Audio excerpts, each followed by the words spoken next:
Hello and welcome to this edition of Access Asia here on France 24. Coming up, tens of thousands flee Afghanistan. Pakistan receiving most of the refugees. Many, though, are walking towards an uncertain future. And fears of turmoil in Afghanistan could shake the wider region, from emboldened extremist groups to political realignment. We'll take a look at what's at stake. And Japanese fishermen are angry over the handling of the Fukushima disaster. They say the government's decisions are damaging their industry and threatening their livelihoods.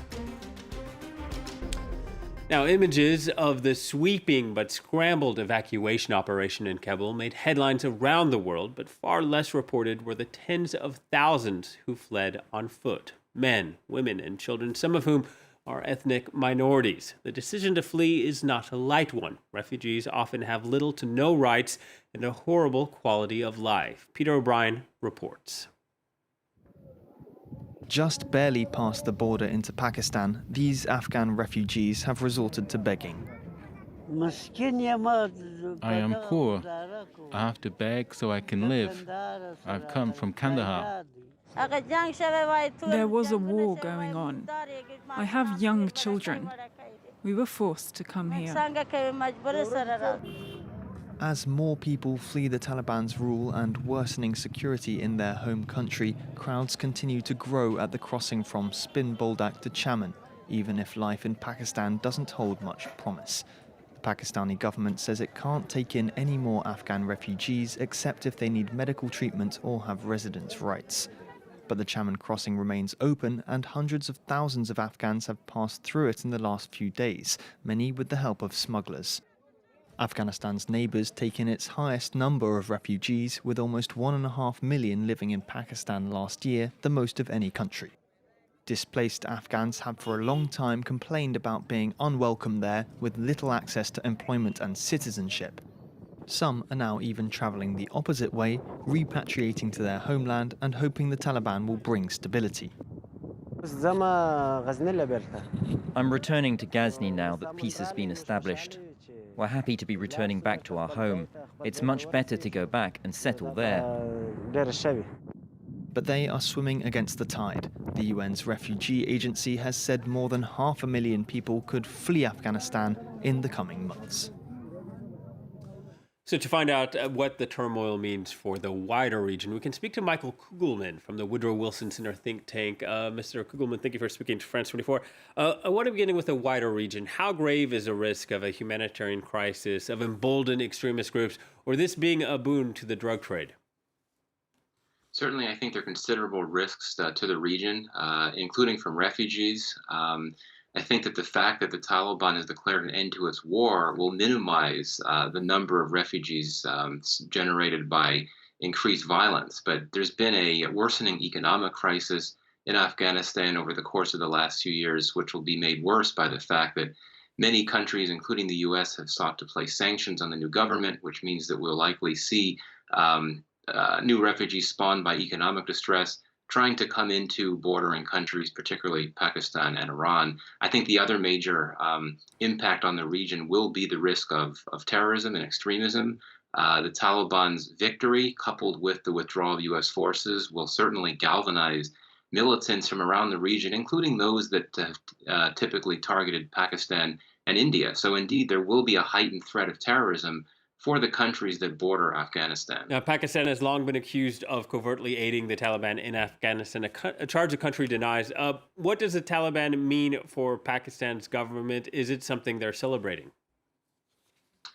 I'd argue that the Taliban victory in Afghanistan is both a blessing and a curse for Pakistan. It's a blessing, a victory, because Pakistan will now have a pro-Pakistan government in Afghanistan, something that it has not had since the end of 2001, when U.S. forces removed the Taliban from power. But there are risks for Pakistan of a Taliban government in Afghanistan, and one is the heightened security risks.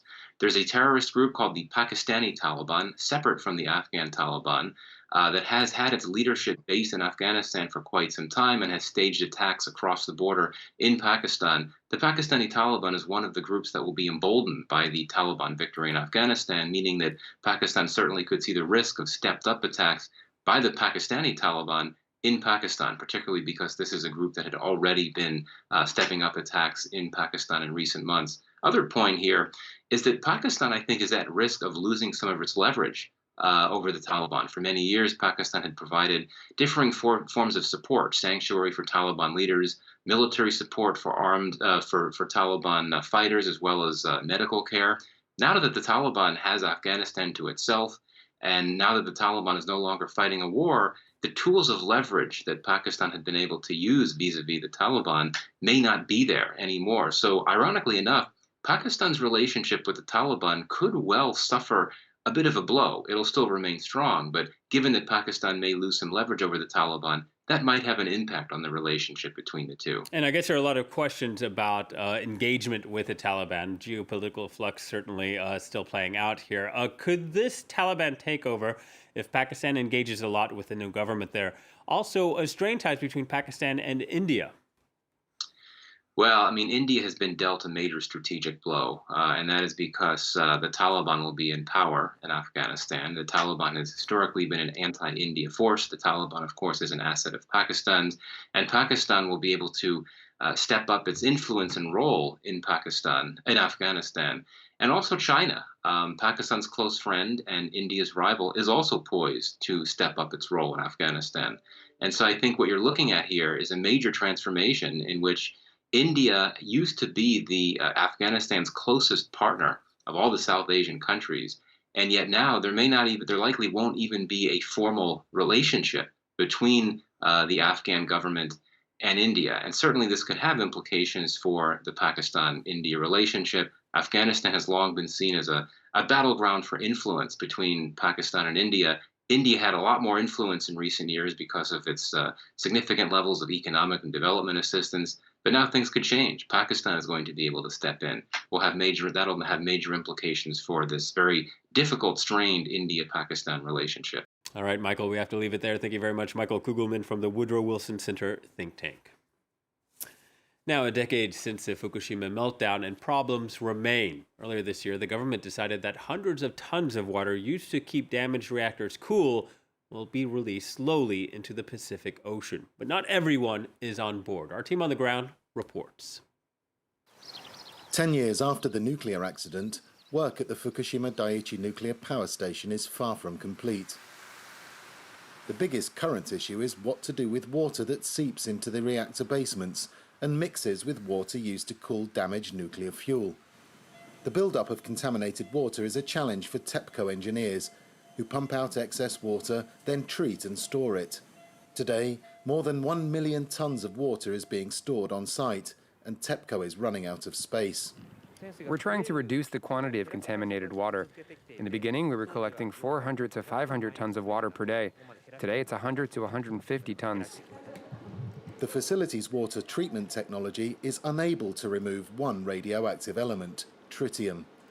This year, Japan's government decided it would release the water into the Pacific, a move supported by the International Atomic Energy Agency. As per the official standard in our country, a rate below 60,000 becquerels of tritium in 1 liter of water is acceptable. There are no risks to health, even if you were to drink 2 liters of water with this concentration of tritium every day for 70 years. But we aim to release water at a rate that is 1/40th of that concentration, so it's very safe. But Fukushima's fishermen are not convinced. After years of testing, fish in the region have been declared safe to eat. But food from Fukushima still has an image problem. As a result, some countries continue to ban imports of Fukushima produce. Fishermen say the decision to release the contaminated water into the ocean will destroy 10 years of hard work to rebuild their industry. At first, when I heard their decision, I was shocked. But now it's building into anger. Why did the government decide to put our livelihoods in danger without even discussing with us? Because of this, the price of local fish has fallen by 20 to 30%. But at the local fish market, most of the people we met wanted to support the fishermen. And some said they believed the authorities were doing everything they could to protect the ocean. I would be worried if they weren't taking any preventive measures. but they're testing all the fish, so I'm reassured. I make a point of giving our child food from Fukushima. And now I'm pregnant again with our second child. We plan to do the same again. Nuclear power plants around the world routinely release tritium into the sea. France's nuclear industry releases 10 times more in a year than TEPCO plans to do at Fukushima over several years. Science says that releasing the tritium is not that harmful. People are just talking about the images. Oh, Fukushima, dangerous, scary. No, it's not. People are using it without the consideration of science, without the consideration of evidence. Nearby South Korea and China, with which Japan has tricky relations, have condemned the water's release. While in Fukushima, some residents no longer trust the authorities. Some believe the accident has contaminated the water supply, like these 12 mothers who test local seawater twice a year. They collect 80 litres and analyse it at this laboratory, which they opened soon after the disaster with donations from around the world.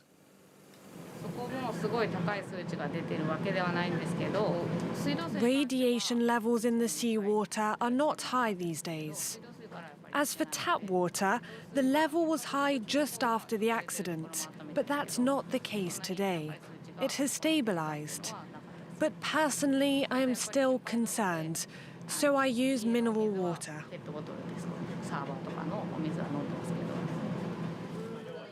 The women test about 200 items a month brought by local people: sand from parks, river water, vegetables. France 24 asked them to test peppers grown in Fukushima that we'd bought at a local supermarket. The test revealed no radioactive contamination. They're safe to eat. That's no surprise to these residents, but they'll continue to test items to prove Fukushima produce is safe. A decade on, almost all of the neighbourhoods near Fukushima Daiichi have been decontaminated, and some people have returned home. But the problem of pollution caused by the disaster continues. Even if it solves the water issue, TEPCO still faces the difficult task of decommissioning the plant, an expensive operation that's expected to last decades. That's it for this edition. Thank you for watching, and please stay tuned to France 24.